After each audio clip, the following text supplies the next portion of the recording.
ከትግራይ ቴሌቪዥን ተላለፈ የአማርኛ ቋንቋ ዜናችን አሁን ጀምሯል። አብራችሁን ቆዩ። በስምምነቱ መሰረት የትግራይ መልሶ ግንባታ መፈጸም ሲገባው የኢትዮጵያ መንግስት ግን የቀጠለ ጄኖሳይድ እየፈጸመ እንደሚገኝ የህወሓት መግለጫ አስታውቋል።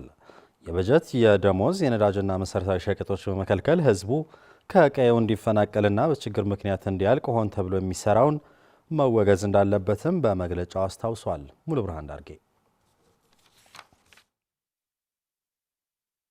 ትግራይ በታቀደ መንገድ እንድትወድም በማድረግ ከጄኖሳይዳዊ ጦርነቱ በፊት በነበሩ ዓመታት የተገነቡ መሰረተ ልማቶች እንዲሁም ማህበራዊና ኢኮኖሚያዊ አቅሞች ሆን ተብሎ እንዲወድሙ እንደተደረጉ የህወሓት ሳምንታዊ አቋም መግለጫ አመላክቷል። ከፕሪቶሪያ ስምምነት በኋላ ፈጣን ዳግመ ግንባታ መጀመር ነበረበት ያለው መግለጫው የኢትዮጵያ መንግስት ግን ስምምነቱ ከመፈጸም ይልቅ በሌላ መልኩ የሚቀጥል ስውር ጄኖሳይድ በመፈጸም ላይ መሆኑን በመጠቆም በማህበራዊና ኢኮኖሚያዊ ዘርፎች የመልሶ መቋቋም ስራዎች እንዳይጀምሩ በማስተጓጎል በትግራይ ህዝብ ላይ ግፍ እየሰራ እንደሚገኝ አብራርቷል።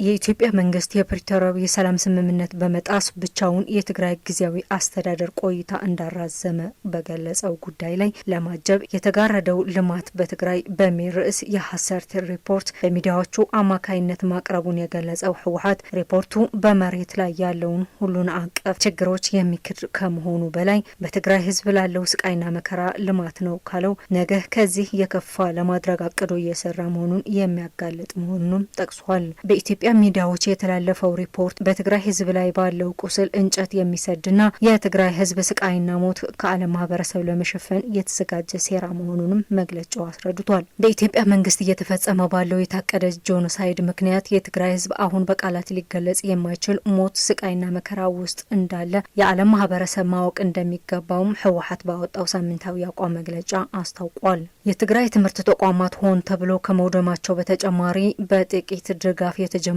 ትምህርት ቤቶችም በበጀትና የመምህራን ደሞዝ መከልከል ምክንያት እየተዘጉ ነው ያለው ህወሓት በአጠቃላይ የትግራይ ትምህርት ተቋማት የኢትዮጵያ መንግስት የአንድ ዩኒቨርሲቲ ምስል በመውሰድ በሰራው የውሸት ሪፖርት በጥሩ ሁኔታ ያሉ ሳይሆን በአስከፊ ሁኔታ እንደሚገኙ ገልጿል።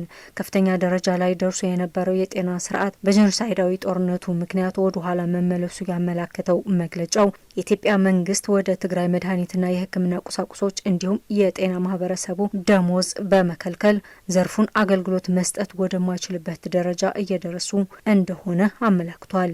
የእርሻው ዘርፍ ሆን ተብሎ እንዲወድም ቢደረግም የትግራይ ህዝብ መከራዎችን ተሸክሞም ቢሆን የተሻለ ምርት ለማምረት አቅሙን የፈቀደው እየሰራ እንደሚገኝ ያስረዳው የህወሓት ሳምንታዊ መግለጫ በነዳጅ ክልከላ ምክንያት የመስኖ ስራዎች እንደቆሙ እንዲሁም የውሃ መሰረተ ልማቱ በጦርነቱ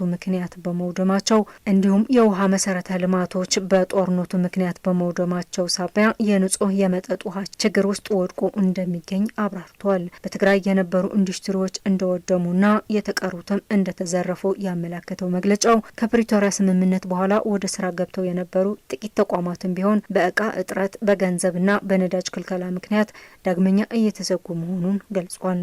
የኢትዮጵያ መንግስት እቅድ ትግራይን ህዝብ በኢኮኖሚ ማዳከም፣ መሬቱን መውረርና በመጨረሻ በጦርነት ማጥፋት እንደሆነ ያመላከተው መግለጫው የትግራይ ህዝብ በየጊዜው የታቀደለትን የጥፋት ሴራ በማምከን ለህልውናው እየታገለ እንደሚገኝ ያሳያል። በአሁኑ ጊዜ በትግራይ ይቅርና ወደ ቀጣይ ልማት ለመሸጋገር ህዝቡ ከድጡ ወደ ማጡ የገባበት ሁኔታ መኖሩን ያመላከተው የህወሓት ሳምንታዊ አቋም መግለጫ ተጠቃልሎ ሲታይ በትግራይ የተጋረደ የህዝብ ስቃይና መከራ እንጂ የተጋረደ ልማት አለመኖሩን አብራርቷል። የኢትዮጵያ መንግስት የትግራይ አሁናዊ ሁኔታ የማይገልጽ ሪፖርት ከዓለም ማህበረሰብ በመደበቅ ትግራይ ህዝብ ለማጥፋት ያቀደው ሴራ መሆኑን የዓለም ማህበረሰብ ሊገነዘብ ይገባል ያለው መግለጫው የትግራይ ህዝብ ከቀዩ እንዲፈናቀልና መሬቱ እንዲወረር በማድረግ በበሽታና ረሃብ እንዲያልቅ ታውጆበት ያለው የበጀት፣ ደሞዝ፣ ነዳጅና መሰረታዊ ሸቀጦችና ሌሎች ክልከላዎች ለሁለተኛ ዙር ጄኖሳይዳዊ ጦርነት የሚደረጉ ሴራዎች መሆናቸውን አውቆ እንዲያወግዝም ህወሓት ጥሪውን አቅርቧል።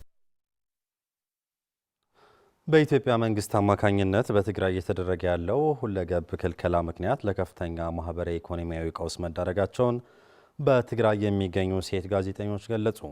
የህዝብ መሰረታዊ ጥያቄ ከምንም ፖለቲካ ጋር የሚተሳሰር ባለመሆኑ በአፋጣኝ እልባት እንዲበጅለት እንዲሁም አደራዳሪ አካላት የኢሰብአዊ ተግባር በአፋጣኝ እንዲቆምና የትግራይ ህዝብ ከሌሎች እኩል እንዲታይ ማድረግ ላይ ሊሰሩ ይገባል ሲሉ ጥሪ አቅርበዋል። ፍሬህይወት ወልደመድህን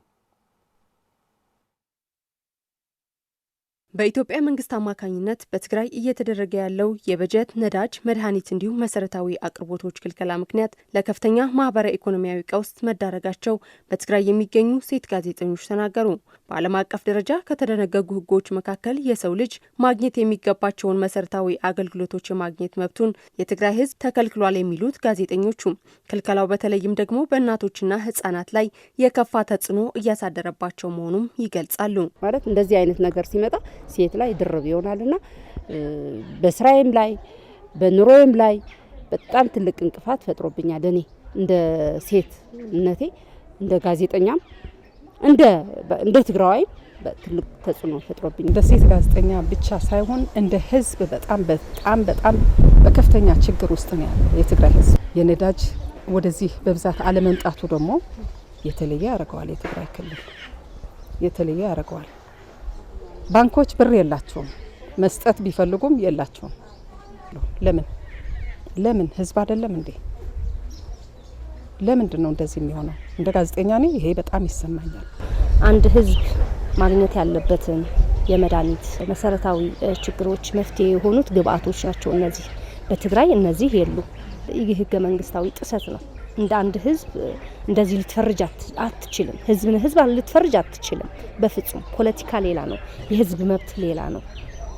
ወደ ሴቶች ስናመጣ ደግሞ እኔ አንድ እናት ነኝ። ከኋላ ብዙ ተሸክሜ ማልፋቸው ነገሮች አሉ። እንደ አንድ ጋዜጠኛ ሆኜ ሳየው መጀመሪያ ራሴ መቆም አለብኝ። ስለ ህዝቤ፣ ስለ ከኋላ ያለችው አንድ የትግራይ እናት ለማውራት እኔ ራሴ መቆም አለብኝ። በተለይም የነዳጅና የጥሬ ገንዘብ እንዲሁም መድኃኒት አቅርቦት ባለመኖሩ ነብሰ ጡር እናቶች በወቅቱ የጤና ተቋም ላይ በመሄድ መውለድ እንዳይችሉ ትልቅ እንቅፋት ሆኗል ያሉት ጋዜጠኞቹ፣ በዚህም ሀገሪቱ ለረጅም ዓመት ይዛው የነበረውንና ጥሩ ውጤት መጥቶ የነበረውን እናት ህይወት እየሰጠች ህይወቷን ማጣት የለባትም የሚለውን መርህ ወደ ኋላ የተመለሰበት ሁኔታ ላይ ደርሷል ሲሉም ተናግረዋል። የትግራይ እናቶች በራብም እየሞቱ ነው፣ ጤና በማጣትም እየሞቱ ነው። ታመው ወደ ሆስፒታል የሚሄዱበት ሰርቪስ ስለሌለ ያው እየሞቱ። በተለይ ገጠር ያሉ እናት በምጥም በተለያዩ ችግሮችም ነዳጅ አምቡላንስ ስላልመጣላት ብቻ እየሞተች ያለችው እናት በየቤቱ ይቁጠረው። የመቀለ ከተማ የሴቶች ጉዳይ ማህበር ሊቀመንበር የሆነችው ወይዘሮ ርግበ አብርሃ በበኩሏ በጦርነቱ ሳቢያ 6 ዓመታትን በኬንዳ በብርድና በፀሐይ መራራ ህይወትን እንዲያሳልፉ የተፈረደባቸው ተፈናቃይ ወገኖች ወደ ቀያቸው እንዲመለሱ እንዲሁም 40 በመቶ በወረራ የተያዘው የትግራይ መሬት እንዲመለስ የፕሪቶሪያው ስምምነት መፈጸም ይገባል ሲሉም ተናግረዋል። ኬንዳ ያሉት እናቶች ምን መስለዋል? በጅብ እየተጨረሱ ነው ያለው፣ እያየ ነው ያለ ነው። ነገ ጧት ተስፋ አድርገው እንገባለን ያሉ ቀያቸውን ጥለው የመጡት አሁን እየሞቱ ነው ያሉት። እነዚህ ቢያስገባልንና ያ ምንለው ያለውን የተፈጻጸመ ውላችንን የሚሰማን አካል ቢሰማንና ይሄ ቢተገበር ለሰላም ዝግጁ ነን። ስለሆነም የህዝብ መሰረታዊ ጥያቄ ከምንም ፖለቲካ ጋር የሚተሳሰር ባለመሆኑ የኢትዮጵያ መንግስት ይህንን በመገንዘብ በአፋጣኝ እልባት እንዲያበጅለት እንዲሁም በስምምነቱ ላይ የነበሩ አደራዳሪ አካላትም ይህ ኢሰብአዊ ተግባር በአፋጣኝ እንዲቆምና የትግራይ ህዝብ ከሌሎች እኩል እንዲታይ ማድረግ ላይ ሊሰሩ ይገባልም ብለዋል። ለዚህ ህዝብ ይሄ አይገባው። ማሰብ፣ ማሰላሰል፣ መፍትሄ ማምጣት አለባቸው በየቦታው ያሉ አመራሮች ማለት ነው። ከፌዴራል እስከ ክልል መወያየት። የትግራይ እናቶች የትግራይ ህዝብ ጤና ላይ እየደረሰበት ያለው እንግልት፣ ሞት ያው እንዲቀር ነው። ፖለቲከኞች ወደ አንድ መምጣት አለባቸው፣ ህዝባቸውን ማስቀደም አለባቸው። ሴት ጋዜጠኞቹ ይህንን የገለጹት በዓለም አቀፍ ደረጃ እየተከበረ የሚገኘውን የእናቶች ቀን የኢትዮጵያ ሴት ጋዜጠኞች ማህበር የመቀለ ቅርንጫፍ ከማምስ ፎርማም በመቀናጀት የማህበሩ አባላትና ሴት ጋዜጠኞች በተገኙበት በዓሉን ባከበሩበት ወቅት ነው። የኢትዮጵያ መንግስት ባስቀመጠው የነዳጅና የበጀት ክልከላ ምክንያት የመስኖ ልማት ስራዎች ላይ እንቅፋት እየፈጠረ መሆኑንና ህብረተሰቡ ላይ ከባድ ቀውስ እያሳደረ መሆኑን ተገለጸ። ህብረተሰቡ ራሱን ከኢኮኖሚ ድቀት እንዲያላቅቅ ጥረት እንዲያደርግና የሚመለከታቸው አካላት ዘላቂ መፍትሄ እንዲያበጁለትም ተጠይቋል። ብርቱካን ጌታዬ ትግራይ ላይ በተካሄደው ጄኖሳይዳዊ ጦርነት ምክንያት ዘርፈ ብዙ ውድመት ካስተናገዱ ተቋማት መካከል የውሃ መሰረተ ልማት ተጠቃሽ ነው። የፕሪቶሪያውን ስምምነት ተከትሎ የወደሙ መልሰው እንዲሰሩና እንዲጠገኑ ስምምነት ላይ የተደረሰ ቢሆንም እንኳን እስካሁን ግን በመስኖ ልማት ዘርፉ በርካታ ያልተሰሩ ስራዎች መኖራቸውን በትግራይ ውሃና ኢነርጂ ቢሮ ምክትል ኃላፊና የመስኖ ልማት ዳይሬክተር አስተባባሪ አቶ መላኩ እስጢፋኖስ ይናገራሉ። ከፕሪቶሪያ ስምምነት በኋላ በተለይ በክልላችን ባጋጠመው የበጀት እጥረት ምክንያት ያ ከክልል ለመስኖ ተቋም መስሪያ ተብሎ የሚመደው የነበረውን በጀት ቶታሊ ተዘግቷል ማለት ነው። ጦርነቱ ምክንያት የወደውን በጣም ትልቅ ውድመት ነው የደረሰው። እሱን ሪከቨር ለማድረግ አልተቻለም እስካሁን ማለት ነው። ምክንያቱም የሚላከውን በጀት በጣም ትንሽ ስለሆነ ማለት ነው። መንግስት የክልሉ መንግስትም የክልሉ ጊዜያዊ አስተዳደርም ከአቅም በላይ ስለሆነ የተሰሩ ስራዎች በጣም አነስተኛ ናቸው። ከፍላጎቱ ካለው ችግር አንጻር ሲታይ በጣም ትንሽ ስራ ነው የተሰራው ከፕሪቶሪያ በኋላ ማለት ነው። አሁን ላይ የኢትዮጵያ መንግስት ባስቀመጠው የነዳጅና የበጀት ክልከላዎች ተከትሎ የመስኖ ልማት ስራዎችን ማከናወን አለመቻላቸውን ኃላፊው አክለዋል። በወንዞች ዳር ወይም ደግሞ በተቆፈሩት ጉድጓዶቹ ያሉት ጄኔሬተሮቹ የውሃ መሳያ ጄኔሬተሮቹ በነዳጅ ስለሚሰሩ ነዳጅ ደግሞ ስለሌለ ነዳጅ እጥረት አለ። ከተገኘ በጣም ውድ ነው። ስለዚህ ገበሬው መክፈል አልቻለም ማለት ነው። ስለዚህ ያ የታሰበውን በመስኖ የማልማት ስራ ችግር ላይ ወድቋል አሁን ማለት ነው። ችግር ላይ ነው ያለው። ለመስኖ 239 ሚሊዮን ብር እንደ በጀት ተመድቧል ዘንድሮ ማለት ነው። ግን እስካሁን ስላልተላከ ወደ ስራ አልገባንም። ከእንግዲህ መቼ ነው የሚሰራው ነው አሁን ማለት የመስኖ ስራ በክረምት አይሰራም፣ በጋ ነው የሚሰራ ማለት ነው። በጋው ደግሞ እያለቀ ነው። እነዚህ ችግሮች ለመፍታትም የተለያዩ ጥረቶች መደረጋቸውንና ከሚመለከታቸው አካላት መፍትሄ አለማግኘታቸውን የገለጹት ኃላፊው ችግሩ በዘላቂነት እንዲፈታም የሚመለከታቸው አካላት ሁሉ ትኩረት ሰጥተው እንዲሰሩ ጠይቀዋል። ኢሚዲየትሊ ያለማል፣ ገበሬው ፍላጎት አለው፣ ያለማል፣ ወደ ልማት ይገባል። የተለያዩ አዝርዕት የተለያዩ የጓሮ አትክልት ያለማል። እነዚህ የለሙትን የጓሮ አትክልቶች ወደ ገበያ ለማውጣት ግን አልቻለም። ምክንያቱም ነዳጅ ችግር አለ፣ ትራንስፖርት የለም። ራያ አዘቦ ወረዳ መቻሪያ አካባቢ በወርልድ ፉድ ፕሮግራም እገዛ ማህበረ ረድኤት ትግራይ ያስገነባው ጉድጓድ አለ። ጉድጓድ ከነ ሙሉ አክሰሰሪዎች ማለት ጉድጓድ ተቆፍሮ ፓምፕ ተገጥሞለት ወደ ልማት የገቡ ጉድጓዶች አሉ። ገበሬው እዛ ተደራጅቶ ያለማል። ቲማቲም አልምቶ ወደ ገበያ ግን መውሰድ አልቻለም። ስለዚህ ቲማቲሙ እዛ ተበላሽቶ አግኝቼዋለሁ፣ እኔ በአካል አይቼዋለሁ። ይሄ ችግሩ ምንድነው? የትራንስፖርት ችግር ነው። ከርሰ ምድር ውሃ ለመሳብ የሚያስፈልጉ ቴክኖሎጂዎች አሉ። እነዚህ ቴክኖሎጂዎች በበጀት በውጭ ምንዛሬ ነው የሚገዙት። ስለዚህ ትግራይ ውስጥ ሰፊ የበጀት እጥረት እንዳለ ቅድም ተናግሬያለሁ። በዚህ ዙሪያ እገዛ እንዲደረግልን ለመስኖ ሚኒስቴር ብዙ ጊዜ ጠይቀናል። ግን የተሰጠን ምላሽ የለም። እንደ ማንኛውም የኢትዮጵያ ሕዝብ እንደ ማንኛውም የኢትዮጵያ ዜጋ መኖር አለበት የትግራይ ሕዝብ።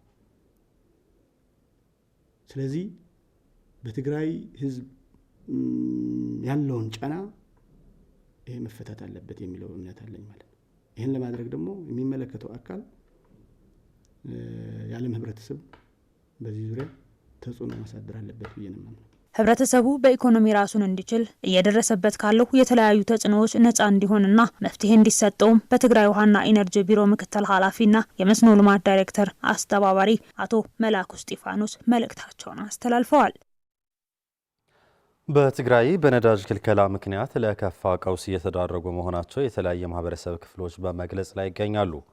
በመቀለ ከተማ የጽዳት ተሽከርካሪዎች ደረቅ ቆሻሻን ማንሳት ባለመቻላቸው ለከፋ ቀውስ መጋለጣቸውና በተለይም ህጻናት ጤንነት ጠንቅ እንደሆነባቸው የሰብአ ካሪ ነዋሪዎች ይገልጻሉ። ስለሻጎስ ወይዘሮ ስምረት ክፍለ መድህንና ወይዘሮ አብረህት አማረም በመቀለ ሰባካሪ ተብሎ በሚጠራው ሰፈር የሚኖሩ ሲሆኑ በነዳጅ ክልከላ የተቋረጠው የቆሻሻ ማንሳት ስራ እስካሁን ወደ ስራ ባለመመለሱ ለብዙ ቀናት የቆየ ቆሻሻ በመኖሩ ልጆቻቸው ለበሽታ እየተጋለጡ መሆናቸውን በተለይም የበዓል ሳምንት ላይ በመሆኑ አካባቢው የበዓሉ ተረፈ ምርት ተጨምሮበት ከፍተኛ የሆነ ሽታ መኖሩን ያስረዳሉ። ኣብዚ መጓሓፍ ቦታ ስለዘየላ ናውዚ እዩ ዝጓሓፍ ማለት እዩ። በሰፈራችን ውስጥ የቆሻሻ መጣያ ቦታም ጉድጓድም የለም። ቆሻሻው በየመንገዱ ዳርና ቤታችን በር ላይ ነው የሚጣለው። ከዚህ በፊት ቆሻሻ ያነሱ የነበሩ መኪኖችም ቆሻሻን ማንሳት ካቆሙ ቆይተዋል። የሚጣለው ቆሻሻ በመብዛቱ ልጆቻችን በተደጋጋሚ ታመውብናል። በተለይም የበዓል ሳምንት ከመሆኑ ጋር ተዳምሮ አካባቢያችን ከፍተኛ የሆነ ሽታ አለው። ብጣዕሚ ከቢድ እዩ። ቆልዕት ሒዝና በቃ ዳርጋ ሰሙንስ ልጆች ይዘን በጣም ተቸግረናል። በቆሻሻ ለመነሳት በሚመጣ በሽታ በየሳምንቱ ነው የምናሳክማቸው። በተለይ ደግሞ አሁን በዓል ከመሆኑ ጋር ተያይዞ ብዙ የእንስሳት ተረፈ ምርት ተጥሏል። በዚህም አስጠሊ የሆነ ሽታ ነው ያለው። ጅቦች እሱን ለመብላት ስለሚመጡ ህጻናት ልጆች በአራዊት የመበላት ስጋት ላይ ወድቀዋል። የሓድነት ክፍለ ከተማ ደረቅ ቆሻሻና ጽዳት አንሺ ማህበራት አስተባባሪ አቶ ገብረ ኪዳኑ የመቀለ ከተማ ነዋሪዎች በነዳጅ ክልከላ ምክንያት ቆሻሻን ማንሳት ባለመቻሉም የአገልግሎት ተጠቃሚ ማድረግ አልተቻለም ሲሉ ገልጸው አስቸኳይ መፍትሄ የማይደረግ ከሆነ ከህጻናት እስከ አዋቂ ለከፋ የጤና ቀውስ ሊዳረጉ እንደሚችሉ ያላቸውን ስጋት ይገልጻሉ። የነዳጅ ክልከላ ከደረሰብን ወዲህ የተለያዩ በማህበራዊ በኢኮኖሚያዊ ተጽዕኖዎች ይደርሱብናል። በዚህ ደግሞ አንድ ከተማ ልዩ የሚያደርጋት የጽዳት ስራዎች ናቸው። የጽዳት ስራ ደግሞ ጊዜ ሰዓት የማይሰጥ ነው። ቆሻሻ ገደብ አይደረግበትም። ቆሻሻ በተገኘው ወደ መታነሳበት በሰዓቱም በወቅቱም አድርገህ ልታነሳው ይገባል። ነገር ግን በዚህ ነዳጅ ክልከላ ምክንያት ግን ህብረተሰብ ሊገለገልበት የሚችለውን ነገር አላገኘም፣ አልተገለገለም። ከዚህ አንጻርም ቅድሚያ ለየትኛው ነው የምንሰጠው? ብዙ ቆሻሻ ተጠራቀመ ማለት ደግሞ ወረርሽኝ ሊነሳ ይችላል፣ የተቅማጥ አተትም ሊነሳ ይችላል። ስለዚህ ይህንን ተነሳ ማለት ደግሞ ወደማትቆጣጠሩበት ደረጃ ነው የምትደርሰው። ለሁለተኛ ጊዜ ለማንሳት ይሸገራል። ወይ በዘመቻ ተሽከርካሪ አብዝተ ወይ ደግሞ ሌላ ልዩ ነገር አድርገህ ነው የምታነሳው እንጂ አንድ ቀን ተጓደለብህ ወይ ደግሞ ሰዓታት ተጓደለብህ ሲጓደልብህ በሌላ ጊዜ አካክሰዋለህ ብለህ አትችልም፣ አይቻልም። ምክንያቱም ይጠራቀማል። ሳይጠራቀም ነው ገና ደገና እያለ እንደ መጀመሪያ እንደነገርኩ ጊዜና ሰዓት የማይሰጥ ነው የደረቁ። በመሆኑም ይላሉ አቶ ገብረም የፌዴራል መንግስት በአስቸኳይ በጀት በጅቶና የነዳጅ ድጎማ በማድረግ የመቀለና አካባቢዋ ንጽህና መጠበቅ የሚያስችል ስራ እንዲሰራ ጠይቀዋል። በቂና በቂ የሆነ በጀት መድበ የተሽከርካሪ ብዛቶችንም ጨምረ የነዳጅ እጦትም ካለ ቅድሚያ ለዚህ ሰጥተ ከተደረገ ለምን አይደለም ቀን ሌሊት ለምን አይሰራ?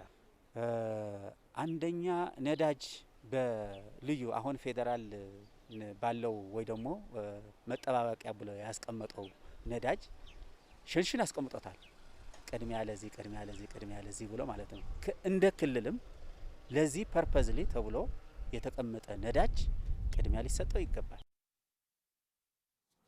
ተመልካቾች ዜናዎቻችን አብቅተዋል። ስለተከታተላችሁ እናመሰግናለን። ሰላም